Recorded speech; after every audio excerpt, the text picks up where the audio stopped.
어, 이 시간도 지난 시간에 이어서 레위기의 말씀 들어가도록 하겠습니다. 먼저 오늘은 순종과 헌신에 대해서 말씀을 드리겠습니다. 성경은 이사야서 1장 19절에서 20절까지의 말씀을 보도록 하겠습니다.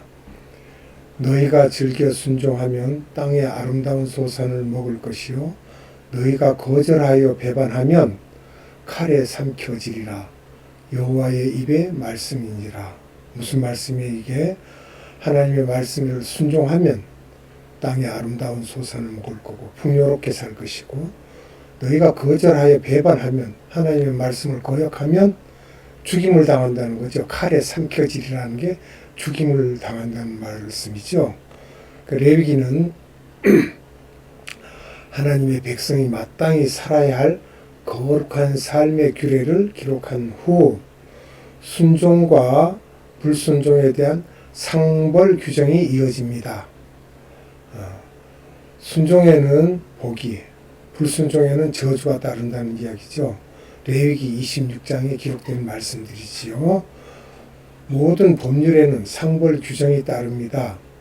법을 이긴다고 상을 주는 일은 별로 없지만, 법을 어긴다고, 법을 잘 지킨다고 상을 주는 일은 별로 없지만, 법을 지키지 않으면 어떤 처벌을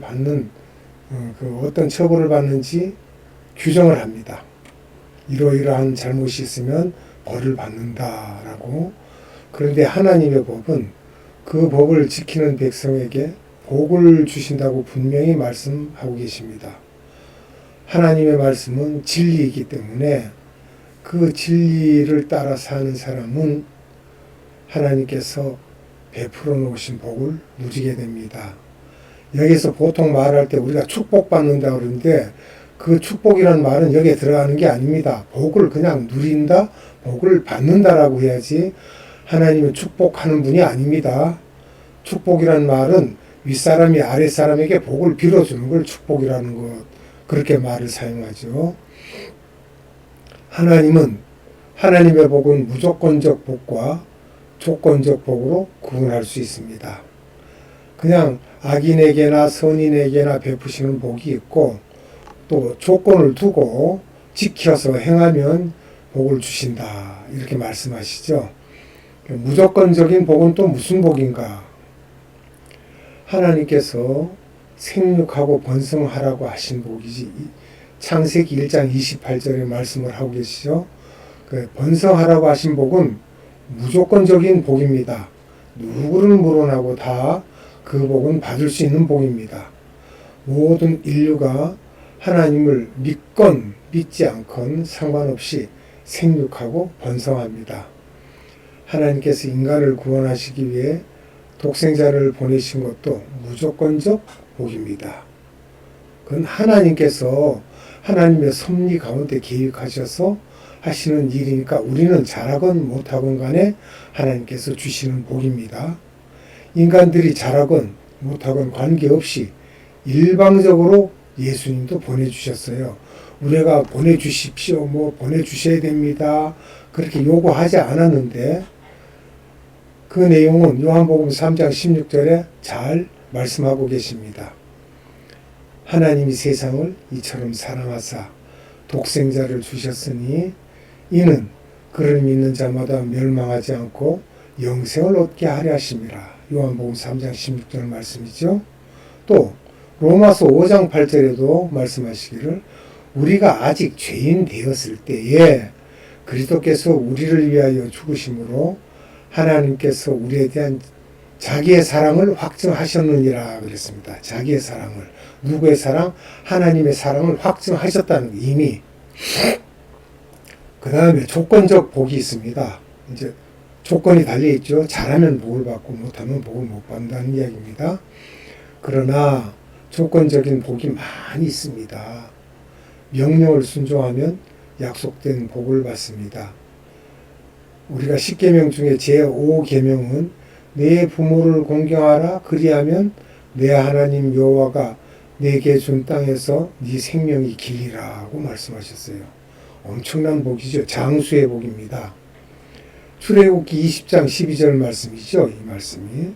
또 부모를 공경하면 장수한다는 말씀입니다. 공경하지 않으면 오래 살지 못한다는 말도 됩니다. 이것이 조건적 복입니다. 여기 26장의 상벌 규정은 바로 조건적입니다.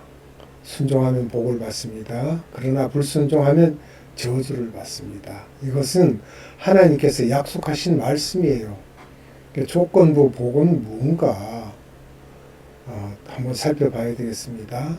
레위기 26장 3절로 11절에 보면 너희가 나와 규례와 계명을 준행하면 너희가 나의 규례와 계명을 준행하면 뭐를 주신다? 비를 내려주십니다. 또 곡식과 과목이 결실합니다. 이게 레위기 26장 3절에서 11절까지 26장 4절, 26장 4절에 이렇게 또 그 다음에 26장 5절에는 배불리 먹고 안전히 거한다라고 되어 있어요. 그러니까 레위기 26장 3절부터 쭉 읽어가시면은 그렇게 기록이 되어 있습니다. 그리고 또 평화를 주셔서 두렵게 할 자가 없다라고 하셨고 사나운 짐승을 없애실 것입니다. 칼이 그 땅에 행하는 일이 없다라고 말씀하셨어요. 그래서 칼에 상키움을 받지 않는다는 이야기죠. 죽임을 당하지 않는다. 5이 100을 쫓고 100이 1만을 쫓는 승리가 있습니다. 이게 레위기 26장 8절입니다. 또 26장 10절에는 묵은 곡식을 먹지 않을 거라고 말씀하셨어요. 이런 말씀을 하나님께서 우리에게 주시고 또 하나님께서 우리를 싫어하지 않습니다. 이런 내용들을 볼 때 조건부 복이라는 건 하나님의 그러니까 여호와의 규례와 계명을 준행하면 받는 복이죠. 근데 그게 복만 있는 게 아니라 여호와의 그 규례와 계명을 준행하지 아니하면 조건부 저주가 있어요. 그냥 저주가 아닙니다. 그러나 너희가 내게 청종하지 아니하면 이 모든 명령을 준행치 아니하며 그랬어요. 그리고 나의 규례를 멸시하며 또 마음에 나의 법도를 싫어하여 나의 모든 계명을 준행치 아니하며 나의 언약을 배반할진대 뭐라고요? 배반할진대 또는 반역할진대 잘못할진대 그냥 두지 않는다는 이야기죠. 칼의 삼킴을 받는다는 이야기입니다. 레위기 26장 14절로 15절의 말씀이었습니다. 다음은 또 이렇게 반복적으로 문학적으로 반복하여 강조하는 거죠.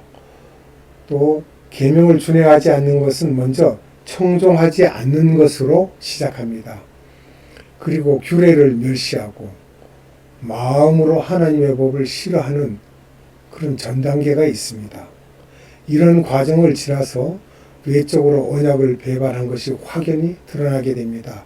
그의 행실이나 언어나 모든 것에서 드러나게 되죠. 이런 일들이 계명을 준행하지 않는 것, 청종하지 않는 것, 그리고 여호와의 계명과 규례를 멸시하고 마음으로 하나님의 법을 싫어하고 이런 단계가 일어나면 외적으로도 드러난다는 거예요. 다른 사람이 알 수 있다는 겁니다. 근데 두려운 말씀이죠. 7배나 더 징치하신다는 거예요. 레위기 26장에서 4번이나 반복하여 언약을 깨뜨린 죄에 대한 징벌할 것을 말씀하고 계십니다. 26장, 레위기 26장 18절, 21절, 22절, 28절에 징벌에 대한 말씀을 하고 계십니다. 근데 사람들은 이러죠. 그렇게 매여서 어떻게 그 신앙생활을 할 수 있습니까? 힘들잖아요. 이렇게 말하는데 그런데 그렇지 않습니다. 신앙생활은 자기가 하고 싶다 하기 싫다가 아니라 정말 신앙생활을 하게 되면 시간이 어찌 가는지 이른 아침이라도 힘들지 않고 늦게까지 수고해도 그것을 힘들다는 생각을 하지 않고 그 다음날 또 새벽에 일어나서 하나님을 향한 마음이 달립니다. 새벽 기도도 가고 또 그 외에 다른 일도 하고 그래도 사람들은 잠을 못 자면 어떻게 견디느냐? 그렇지 않습니다. 굉장히 즐겁습니다. 신앙생활을 하게 되면 인생의 즐거움을 맛보기 틀렸다고 생각하는 사람들이 많아요. 그래서 젊을 때 재밌게 살다가 늙어서야 예수 믿겠다고 합니다. 나중에 시간이 있으면요. 이렇게 말합니다. 그거 잘못된 생각입니다. 예수 믿는 생활은 건조하고 재미없는 생활일까요? 그렇지 않습니다. 성경에 대한 오해가 이런 빗나간 확신을 만들어냅니다. 오해하는 거예요. 자, 그렇지 않으면 참 즐겁습니다. 계속되는 내용을 잘 이렇게 들어보시면 이해가 가실 겁니다. 제사에 사용되는 소재물에는 누룩을 넣지 말라고 하십니다. 누룩은 세상을 상징하고 즐거움을 상징한다고 해석하므로 신앙생활은 그런 즐거움이 없는 것으로 오해하게 됩니다. 그런데 레위기의 제사 제도를 살펴보면 그렇지 않다는 것을 알게 됩니다. 또 유교병을 화목제의 감사제물과 함께 그 예물로 드리되라고 되어 있어요. 절대 그거 누룩 넣었다고 못 먹고 못 쓰는 거 아닙니다. 레위기 7장 13절에 그렇게 기록되어 있기 때문에 화목하게 된 사람은 즐겁게 음식을 먹도록 하셨어요. 6월절에 7일 동안 무교병을 먹고 유교병을 두지 말라고 하신 것은 출애굽을 기념하게 하신 것이지 1년 내내 무교병만 먹으라는 것은 아닙니다. 때에 따라서는 우리가 양념 들어간 것도 먹을 수 있고 다른 향신료 들어간 것을 먹을 수도 있습니다. 음식도 그렇잖아요. 또 가끔가다 외식을 하면 상당히 맛이 좋고 즐거움을 느끼기도 하죠. 신앙생활도 그렇습니다. 어떻게 1년 365일 똑같은 음식만 먹으라는 게 아닙니다. 신앙생활에 고난이 있을 수 있지만 고난만 있는 것은 또 아니잖아요. 형통한 날에도 고난을 잊지 말고 감사하라는 것입니다.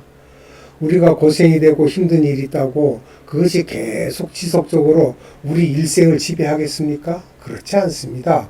하나님께서 우리가 겪어야 할 고난이 있다면 당연히 그것을 이길 수 있는 힘을 주시고 피할 길도 주시고 우리가 또 기도함으로 인해서 하나님께서 우리가 다 받아야 할 고난을 감해 주실 수도 있는 것입니다.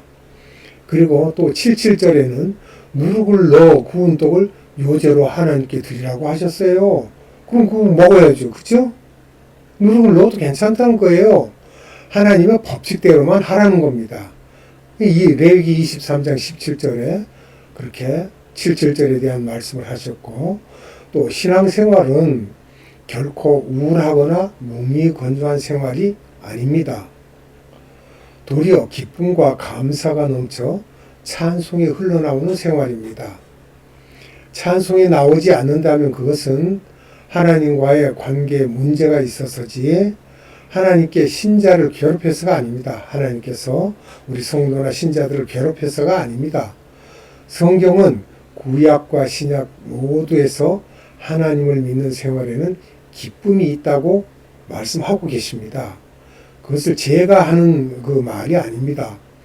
신명기 16장 11절에 말씀하시기를 너와 내 자녀와 노비와 내 성중에 있는 레위인과 및 너희 중에 있는 객과 과와 과부가 함께 내 하나님 여호와께서 자기의 이름을 두시려고 택하신 곳에서 내 하나님 여호와 앞에서 즐거워할지니라 그랬습니다.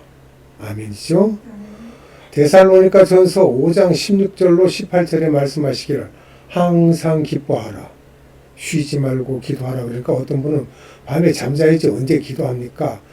그게 아니라 쉬지 말고 기도하라는 말씀은 우리 마음의 준비가 항상 기도하도록 되어 있어야 된다는 것입니다. 또 범사에 감사하라. 이것이 그리스도 예수 안에서 너희를 향하신 하나님의 뜻이니라 라고 말씀하셨습니다. 그러니까 하나님의 뜻은 우리가 항상 예수 그리스도 안에서 기뻐하라는 거예요. 감사하라는 거예요.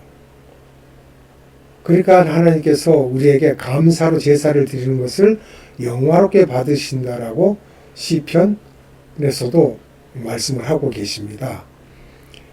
다음은 레위기 27장의 말씀을 하도록 하겠습니다. 레위기 27장은 서원에 관한 규례들의 이야기가 나옵니다. 즉 말하자면 27장은 성경에는 그 부록 같은 부분이 있습니다. 사이에 끼어지는 거죠. 그런 내용들이 있는데 27장이 그렇습니다. 예를 들어 신명기 34장에는 모세의 죽음이 기록되어 있습니다. 이 마지막 장은 여호수아가 기록했을 것입니다. 그것으로 모세의 삶을 마감합니다. 예레미야 52장도 부록과 같이 붙어 있습니다. 예레미야의 예언은 51장 64절로 끝납니다. 52장은 예레미야의 말대로 되었음을 보여주는 첨부 문서라고 할 수 있죠. 요한복음 21장도 부록과 같습니다. 요한복음은 20장으로 끝납니다. 그리고 21장은 수제자 베드로의 회복 이야기를 기록한 것입니다. 이렇게 해서 성경 가운데 이렇게 부록처럼 되어 있는 내용들이 있습니다. 예레미야 51장 64절을 보도록 하겠습니다. 말하기를 바벨론이 나의 재난 때문에 이같이 몰락하여 다시 일어서지 못하리니 그들이 비패하리라 하라 하니라. 예레미야의 말이 이에 끝나니라 라고 끝났어요. 그런데 그 다음에 연결이 또 되죠. 또 요한복음 20장 30절로 31절에 말씀하시기를 예수께서 제자들 앞에서 이 책에 기록되지 아니한 다른 표적도 많이 행하셨으나 오직 이것을 기록함은 너희 예수께서 하나님의 아들 그리스도이심을 믿게 하려 함이요 또 너희로 믿고 그 이름을 힘입어 생명을 얻게 하려 함이니라 라고 말씀하셨어요. 요한복음 20장 30절로 31절의 말씀이죠. 이와 같이 레위기 27장은 레위 사람이 아닌 경우에도 자신을 드릴 수 있는 여지가 있음을 부록으로 보여주고 있습니다. 이 서원은 특별한 서원으로 27장 2절입니다. 레위기 27장 2절에 이 서원은 특별한 서원으로 일상적인 예배와 관계가 없었으며 누구도 서원하도록 강요받지 않았습니다. 그러나 일단 서원을 하면 반드시 규례를 지켜야 한다는 것입니다. 서원자는 보통 위험에 처하거나 곤경에 빠졌을 때 보호하시고 성공과 복을 내려주실 것을 하나님께 간절히 구하는 수단으로 서원하였습니다. 야곱은 홀로 집을 떠나갈 때 하나님께 서원하였죠. 창세기 28장 20절에 또 입다가 어떻게 했습니까? 승리를 주신다면 번제를 드리겠다고 서원했는데 결국은 그 딸이 제일 먼저 승리하고 돌아오는데 마중을 나왔기 때문에 그 딸을 서원한 대로 드리기로 되어 있죠. 사사기 11장 30절에 내용이 기록되어 있습니다. 법적으로 하나님께 바친 것은 무엇이든 그 기간이 끝나기까지는 하나님의 소유였습니다.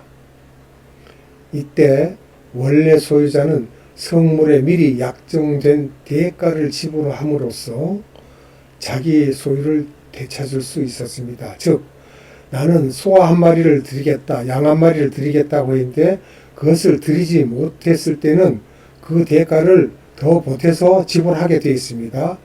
그 대가는 가축, 토지, 집 등 각 품목에 추정된 가격의 20%를 부과한 것입니다. 그러니까 더 내야 된다는 거죠. 약속을 지키지 못했을 때. 오늘날 우리가 어떻습니까? 세상 세금을 내도 그것을 지연하면 거기에 붙는 돈이 있죠.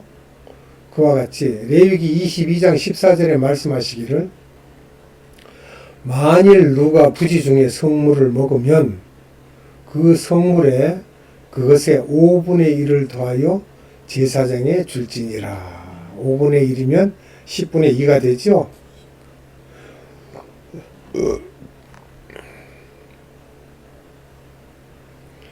레위기 27장 15절의 말씀에 만일 그 사람이 자기 집을 머무르려면이 아니고 물으려면 내가 값을 정한 돈에 그 5분의 1을 더할지니 그리하면 자기 소유가 되리라. 이제 물을 때는 역시 값을 더 내야 됩니다. 5분의 1을. 또 레위기 27장 19절 또 27절에 보면 말씀하시기를 만일 밭을 성별하여 드린 자가 그것을 물으려면 내가 값을 정한 돈에 그 5분의 1을 더할지니 그리하면 그것이 자기 소유가 될 것이요. 그리고 27절에는 만일 부정한 짐승이면 내가 정한 값에 그 5분의 1을 더하여 물을 것이요. 만일 물으지 아니하려면 내가 정한 값대로 팔지니라. 사람을 드리기로 서원한 경우에는 실제적인 처지는 없었습니다. 서원된 자는 종의 신분으로 성물에 포함되지 않았습니다. 따라서 자신을 하나님께 드리기로 서원한 자나 그의 소유물은 법적으로만 하나님께 드린 것일 뿐 실제로는 그렇지 않았습니다. 서원의 기간이 끝나면 제사장에게 그 값을 치름으로 법적 양도를 받고 풀려나게 되었습니다.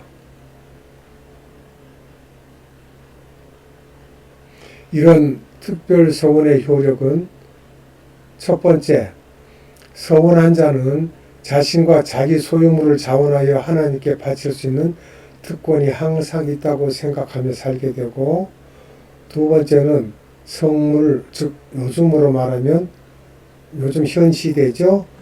헌금이죠. 각종 헌금. 성물로 성전에 관련된 일을 할 때 필요한 비용을 이 속전으로 드린 돈으로 지원될 수 있는 것입니다. 그러나 하나님을 사랑함으로 드려야 할 헌신이 예수님 시절의 율법주의자들에 의해 악용되었습니다. 부모를 섬겨야 한다는 율법의 의무는 쉬운 일이었지만 유대인들의 특이한 궤변으로 그 효도를 핑계 삼아 율법에서 벗어날 방법을 고안했습니다. 이들은 자기 돈을 성전에 바칠 것을 맹세하면 실제로 행해지지 않아도 되고 죽은 후까지 연기될 수 있었기에 궁핍한 부모에게 도움을 주지 않으면서도 가책을 피했던 것입니다. 왜냐하면 그의 돈은 고르반, 즉 맹세로 성전에 바친 것이 되기 때문에 부모에게 드릴 수 없었기 때문입니다. 이 내용은 마가복음 7장 11절에 기록되어 있는 말씀입니다. 너희는 이르되 사람이 아버지에게나 어머니에게나 말하기를 내가 드려 유익하게 할 것이 고르반 곧 하나님께 드림이 되었다고 하기만 하면 그만이라 하고 이렇게 핑계를 대고 그것을 부모에게 드리지 않고 성전에 드린다라고 말하면 그만이다 이렇게 그렇게 핑계를 대고 피했다는 것입니다. 또 서원과 그 값이나 나이와 성별에 따른 서원의 값이 정해져 있습니다. 여러분이 이러면은 무슨 성경에 그런 값이 정해져 있대? 그런 것도 있었나? 이렇게 말씀하시는 분도 더러 있습니다. 왜냐하면 그냥 레위기는 잘 읽지 않고 또 보통 그냥 읽다가 지쳐서 해설이 안 되고 이해가 좀 어렵고 그러니까 그냥 눈만 지나갑니다. 그래서 이렇게 값이 있다 그러고 성별에 따라 값이 다르다는 걸 이야기하면 어떤 분들은 그랬나? 이러죠. 그런데 나이를 보면 이렇게 정해져 있습니다. 남자와 여자 1개월에서 5살 그러니까 5세까지는 남자는 5세겔 5세겔 여자는 3세겔입니다. 또 5살에서 20살까지 남자는 15세겔 여자는 10세겔입니다. 또 20세에서 60세까지 남자는 50세겔이에요. 여성은 30세겔. 60세 이상이 되면은 역시 5살이나 20살에 있었던 것 같이 남자는 15세겔, 여자는 13겔입니다. 남녀 구별은 차별이 없으나 경제력과 질서를 감안한 규례라고 할 수 있습니다. 만일 서원자가 가난하면 제사장이 값을 정해두도록 하셨습니다. 제사장이 정해주는 거예요. 아무것도 없는 사람 또는 가난한 사람들을 대해서 레위기 27장 8절에 말씀하시기를 그러나 서원자가 가난하여 내가 정한 값을 감당하지 못하겠으면 그를 제사장 앞으로 데리고 갈 것이요 제사장 그 값을 정하되 그 서원자의 형편대로 값을 정할지니라. 제사장이 그 형편을 살펴보고 이제 구별돼서 값을 내라는 거죠. 또 예물을 드릴 경우에 대해서도 말씀하고 계시는데요. 드리는 예물에 따라 어떻게 처리할지를 규정하셨어요. 그 드린 예물이 생축일 경우, 또 가옥일 경우, 또 기업된 밭의 경우, 이게 또 레위기에 기록되어 있는데 레위기 27장 26절로 27절에 생축의 첫 새끼 초태생에 대해서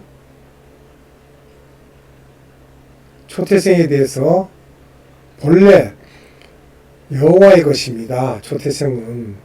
그래서 자기 것이 아니므로 서원 예물로 드리지 못합니다. 그냥 그것은 하나님께 드리는 거예요.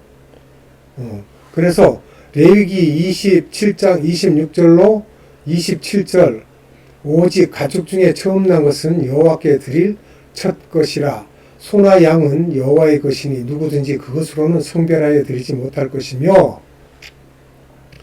만일 부정한 짐승이면 내가 정한 값에 그 5분의 1을 더하여 물을 것이요 만일 무르지 아니하려면 내가 정한 값대로 팔지니라 그랬어요.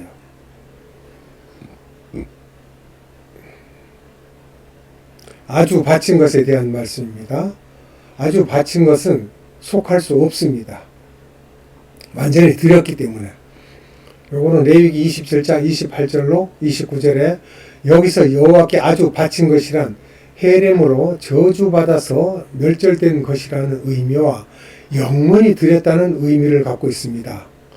온전히 바친 것으로 여리고 성을 진멸할 때 적용된 예가 있고 온전히 성소로 적용된 땅에 적용되었습니다.